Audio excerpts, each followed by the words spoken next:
দীর্ঘ এক ক্লান্তিকর দিন পাড়ি দিয়ে বাড়ি ফিরেছে ফারিস। কাজের চাপের ফলে কুঁজো হয়ে হাঁটছে লোকটা।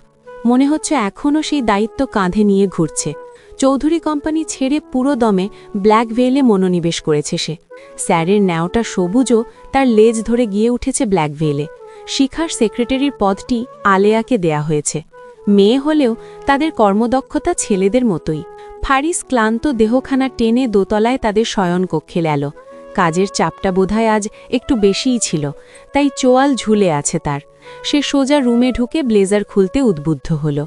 শূন্য দৃষ্টিতে তাকিয়ে আসন্ন প্রকল্প নিয়ে ভাবছে সে। কল্পনা জগতে হারিয়েই সে নিরেট গলায় ডাকল, বেবি, ব্লেজার খুলতে একটু সাহায্য করো তো। পরপরই পেছন থেকে একজোড়া হাত এগিয়ে এলো তার ব্লেজার ধরতে। ফারিস কোমরে হাত রেখে বুক টানটান করে দাঁড়াল। চোখ বন্ধ করে ভারী শ্বাস ফেলল, যেন দিনের বোঝা ঝেড়ে ফেলতে চাইছে। ব্লেজারটি গা থেকে সরে যাওয়ার কিছুক্ষণ পর সেই একই হাতজোড় পেছন থেকে আবেদনময়ী ভঙ্গিমায় জড়িয়ে ধরল খারিসকে। ভ্রু জোর গুটিয়ে এলো ফারিসের। অস্বস্তি ছড়িয়ে পড়ল সর্বাঙ্গে। সাপের মতো পেঁচিয়ে রাখা হাতজোড়ার দিকে চাইল সে। পিঙ্ক কালার বড় বড় শাকচুন্নির মতো নখ, অথচ শিখার নখ সবসময় কাটা থাকা। নখ রাখলে নাকি সে নিজেই নিজেকে আঁচড় দিয়ে বসে, হাতের চামড়া তুলে ফেলে, তাই নখ রাখে না। ফারিস ঘাড় বাঁকালো সামান্য।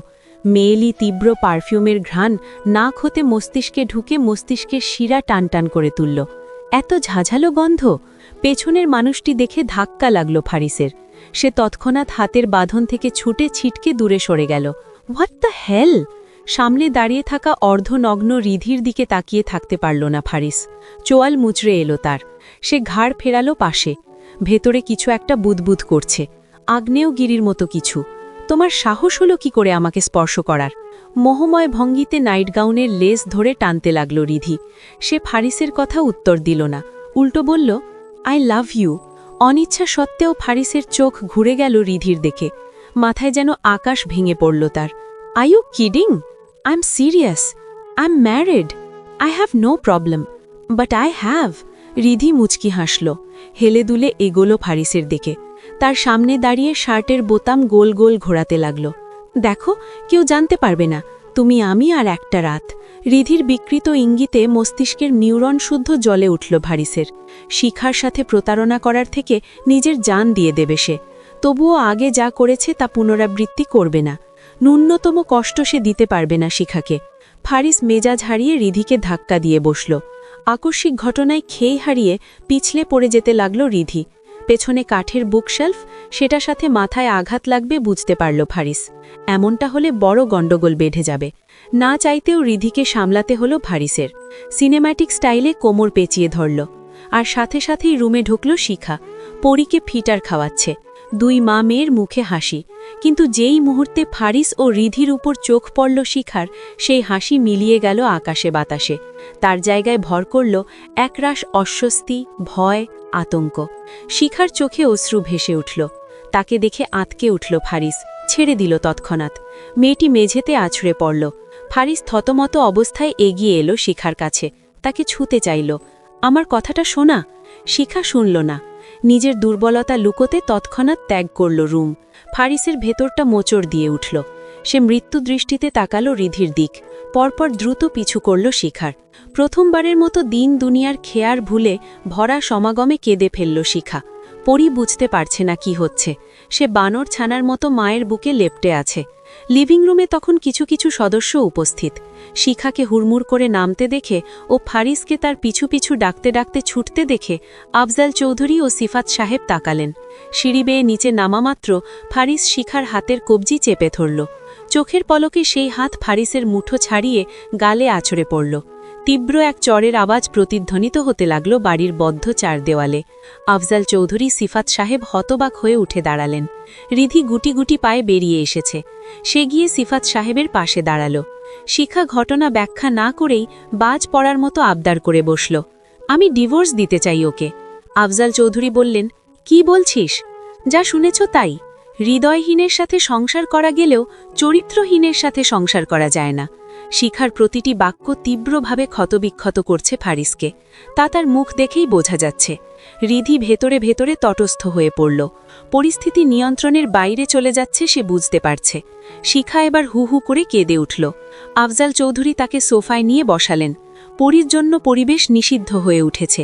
তিনি গলা ছেড়ে ইশিকাকে ডাকলেন। ইশিকা পরীকে সাথে করে নিয়ে গেল। আফজাল চৌধুরীর ডাকাডাকিতে ততক্ষণে অনেকেই বেরিয়ে এসেছে রুম থেকে। ইশিকা রুমে যেতেই রামিম পকেটে হাত গুজে হেলে দুলে বেরিয়ে এলো। রৌশানী চৌধুরী শিখার পাশে বসে কাঁধে হাত রাখলেন। কি হয়েছে মা, আমাদের বল। কান্নার তোরে কিছু বলতে পারছে না শিখা। ফারিস তার সামনে হাঁটু গেড়ে বসল, তার হাত দুটো মুঠোয় নিল। শিখা হাত সরিয়ে নিতে চাইলেও ফারিস ছাড়ল না। শিখা, তাকাও আমার দিকে, আমার চোখে দেখো।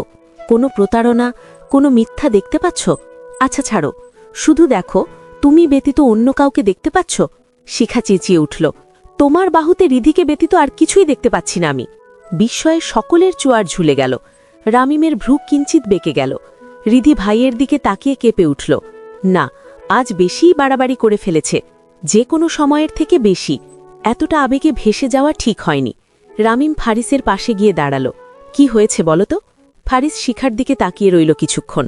এরপর নিরেট কণ্ঠে সব খুলে বলল। সবটা শুনে রিধিকে কাছে ডাকল রামিম। রিধি প্রথমে যেতে চাইল না। অবাধ্যতার পরিণাম আরও ভয়াবহ হবে জেনে সে এগিয়ে গেল। কেন করেছ এমনটা? রিধি আউ করলেও কিছু বলতে পারল না। হঠাৎ কেউ কিছু বুঝে ওঠার আগেই রামিম সজোরে চর বসালো রিধির গালে। মেয়েটি ব্যথায় নড়ে উঠল। রুবাইয়া রানু মেয়েকে ধরলেন। রামিম গর্জে উঠল। আর ইউ স্লাট, এই শিক্ষা দিয়েছি তোমায়? আমার কাছে খবর এসেছে অনেক বিগড়ে গেছো তুমি। মদ খাচ্ছ, সিগারেট খাচ্ছ, ছেলেদের নিয়ে হোটেলে যাচ্ছ। এর জন্যে ফ্রিডম দিয়েছি তোমায়? কখনো আমায় দেখেছ এসব করতে? বিয়ের প্রয়োজন দরকার হলে আমাদের বলবে। তুমি কেন বেশ্যাবৃত্তি করে বেড়াবে? রাগের বশে রামিম কথার ইঙ্গিত অন্যদিকে চলে যাচ্ছে। রকি রামিমকে শান্ত হতে বলল। তাকে ধরে নিয়ে বসালো অপর পাশের সোফায়। ইশিকা দোতলা থেকে দাঁড়িয়ে দাঁড়িয়ে সব দেখছে। এরই মধ্যে রোহান বাড়িতে ফিরল। কাজে বাইরে গিয়েছিল সে। বাড়ির ভেতর হট্টগোল দেখে ভ্রু কুঁচকে গেল তার। মায়ের কাছ থেকে সবটা শুনল। সে অদ্ভুত দৃষ্টিতে চাইল রিধির দিকে। ঘটনার মিটমাট করতে করতে রাত হয়ে গেল। রাজশাহী রামিমের দাদি বাড়ি। সেখানে গিয়ে ভালো একটি দেশি ছেলে দেখে এখানে বিয়ে দিয়ে ঠেলে যাবে রিধিকে। রামিমের সিদ্ধান্ত। তার কথার ওপর কথা বলার সাহস নেই কারো। শিখা খোলা বেলকনিতে মেঝেতে ছড়িয়ে বসে আছে। মন তার শূন্য। আজ এক মুহূর্তের জন্য হলেও মনে হয়েছিল লোকটা আর তার নেই। যদি সত্যিই তা হতো, বাঁচতে পারত কি সে? হ্যাঁ, পারত। কাউকে ছাড়া কেউ মরে যায় না, শুধু বেঁচে থাকাটা কঠিন হয়ে যায়। সারাদিন পরী ইশিকার কাছে ছিল। সেই ঘটনার পর রামিমের মেজাজ দেখে পরীকে নিজের সাথে নিয়ে যায় রোহান। ফারিস বেলকনির খাইগ্লাস ধরে দাঁড়িয়ে। দোষ না করেও সে দোষী, এবং সবচেয়ে পীড়াদায়ক বিষয় আজও সে নিজের স্ত্রীর বিশ্বাস অর্জন করতে পারেনি। অথচ 2 বছর তার পথ চেয়ে পাথরের মতো কাটিয়েছে। ফারিস শিখার পাশে গিয়ে বসল। বলতে শুরু করল। ছোট্ট একটি কুঁড়ে ঘর, তাতে জন্ম নেয় ছোট্ট একটি বালক। অভাব অনটনের সংসার তাদের। কেউ তাদের নিজের করে নেয় না, কেউ তাদের সাথে সাক্ষাৎ করতে এগিয়ে আসে না। তারপর থেকে ছেলেটি শিখল, কেউ তার জন্যে নয়, সে কারো জন্যে নয়। সে নিজের মধ্যে জীবন কাটাতে লাগল। স্কুল, বাড়ি, কলেজ। নিজেকে রোবট মনে হতে লাগল তার। হঠাৎ একদিন তার বাবা মারা যায়, তার পরিবারের একমাত্র সম্বল। এরপর অনাহারে দিন কাটতে লাগল তাদের। নিষ্ঠুর দুনিয়ায় করুণাহীন পদক্ষেপে অতিষ্ঠ হয়ে মা ছেলেটি গিয়ে আশ্রয় নেয় ছেলেটির দাদা বাড়িতে। তারা অনেক বড়লোক, রাজা বলা চলে। সেই অঢেল সম্পত্তিও নড়াতে পারেনি ছেলেটিকে। কিন্তু যেই মুহূর্তে রাজকন্যা সামনে এলো, নিজেকে শূন্য অনুভব হলো ছেলেটির। ভেতরে কিছু একটা জোরে জোরে পাজরে ধাক্কা দিতে লাগল। ছোট্ট রাজকন্যা পুতুল হাতে দাদার পিছনে লুকিয়েছিল। তার নিষ্পাপ কোমল মুখশ্রী ছেলেটির মনে নতুন সব অনুভূতির জন্ম দিতে লাগল। দেখতে দেখতে ছেলেটি রাজকন্যার প্রতি আসক্ত হয়ে পড়ল। রাজকন্যাও ছেলেটির প্রতি দুর্বল হতে লাগল। তবে সরল রাজকন্যা জানতই না সেই দুর্বলতাই তাকে ভেঙে ফেলবে। ছেলেটি তার মায়ের প্ররোচনায় পড়ে সকল অনুভূতি একপাশে ঠেলে রাজকন্যাকে কষ্ট দেওয়ার সিদ্ধান্ত নিল। সিদ্ধান্ত বাস্তবায়নও করল। একসময় ছেলেটি বুঝতে পারল সে সীমা অতিক্রম করে ফেলছে। রাজকন্যা নির্দোষ, সে নিজের কর্মের জন্য অনুতপ্ত হতে লাগল। সবকিছু ঠিক করার সিদ্ধান্ত নিল, কিন্তু ততদিনে দেরি হয়ে গেছে। রাজকন্যা তাকে ছেলে চলে গেল, এবং সেই মুহূর্ত থেকে ছেলেটি নিজেকে মৃত অনুভব করল। ফারিস চুপ করে গেল। গলা ভার হয়ে আসছে তার। শিখার চোখের কার্নিশ বেয়ে নীরব অশ্রু গড়ায়। ফারিস শিখাকে টেনে জোরপূর্বক জড়িয়ে ধরে। অনেক হয়েছে আনুগত্য, এখন যা তার নিজের বলে দাবি করার সময়। তুমি যেমন আমার, আমিও তোমার। আমার ওপর আর কারও অধিকার নেই, এক শিখা চৌধুরী ব্যতীত। শিখা ফারিসের শার্ট খামচে ধরে ডুকরে কেঁদে উঠল। আমি ভয় পেয়ে গেছিলাম, আমি ভেবেছিলাম তুমি আর নেই আমার। এই দেহে যতদিন শ্বাস আছে, হৃৎস্পন্দন যতদিন চলছে, আমি তোমার। আমার প্রতিটি শিরা উপশিরা তোমার। এরপর চুপ করে গেল দুজন। তারা জ্যোৎস্না বিলাসে মত্ত হল। ফারিস শিখাকে তুলে নিল পাঁজা কোলে। রুমে নিয়ে যেতে যেতে বলল, চলো দেখাই আমি কতটা তোমার। পরের পর্ব পেতে চাইলে সাবস্ক্রাইব করে রাখুন।